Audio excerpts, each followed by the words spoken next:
All right, y'all. So today we are going to make a cookie completely from scratch.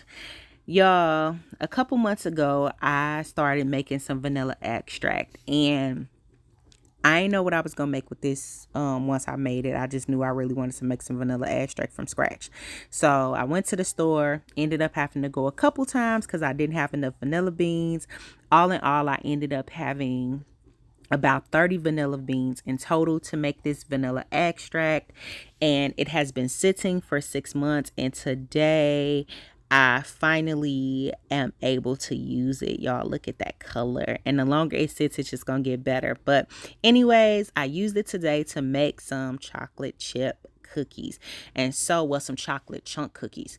So again, I told y'all I really wanted to make these cookies completely from scratch, so that's what we did. Here I am mixing the butter for the cookies.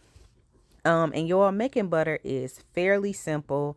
You literally are just churning the cream until the liquids separate from the solid. So here you see me just, well, the mixer, because I'm not really doing nothing. All I did was add the cream into the mixer.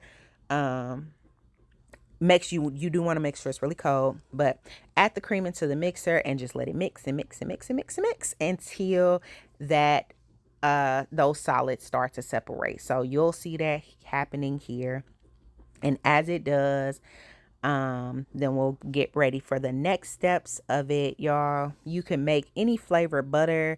You can have salted butter. You can have garlic and herb butter. You can do pretty much anything that you would like to as far as making butter goes. It is, like I say, a fairly simple process. But just scraping down the sides there, and we are going to get ready to separate those liquids from those solids. So we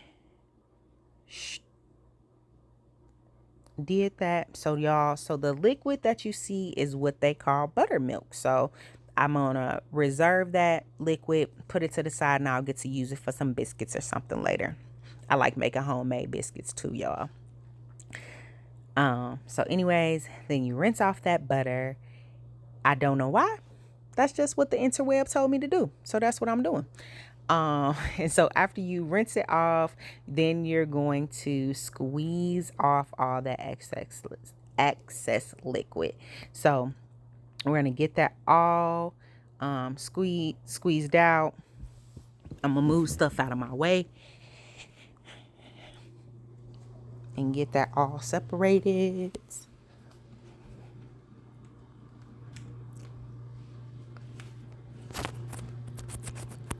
So as you can see, just squeezing out the liquids, and then I'm going to transfer this into my little container that I'm going to put in the fridge and let that butter firm up.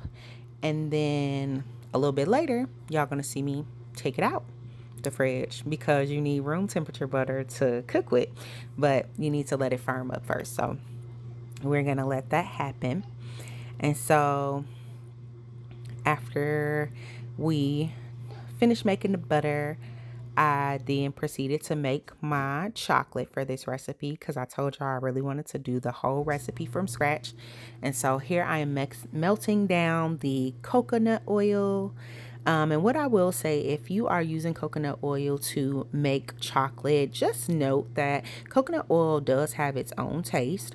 And so if you don't have enough coconut powder or the sugar, then you are going to get that taste. And the cookies in the end still ended up with a little bit of that coconut oil taste, but it balanced off really well, so it did not even matter. But I'm glad that I did end up mixing more cocoa powder and sugar into this recipe. And what I also will say is that regular sugar did not work. I tried this recipe. This was the third batch that I made, and the first time was just a disaster. Not that it didn't taste. It just didn't work out. I mixed stuff in at the wrong times, and it just didn't work. So the second time, it was really gritty. because I used a regular sugar instead of powdered sugar.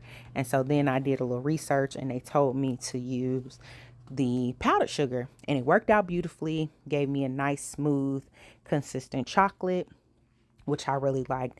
And like I said, I ended up adding more cocoa powder and sugar because that coconut oil was really strong. And so then I got a product I really like. So then we're just going to cut this up into chunks. Cut that chocolate up into chunks. And again, here we're just taking the butter back out of the refrigerator so that it can be at room temperature for our recipe for our chocolate chip cookies. Mixing up those dry ingredients. Get that room temperature butter in there. And then for chocolate chip cookies, you really do want to use white sugar and brown sugar. It just gives a really good color, really good flavor. So you do add both whenever you are making chocolate chip cookies. Even if a recipe doesn't call for it, I would split the sugars and use it anyway. Use half and half. Add those eggs in. And then some of that vanilla extract that we made.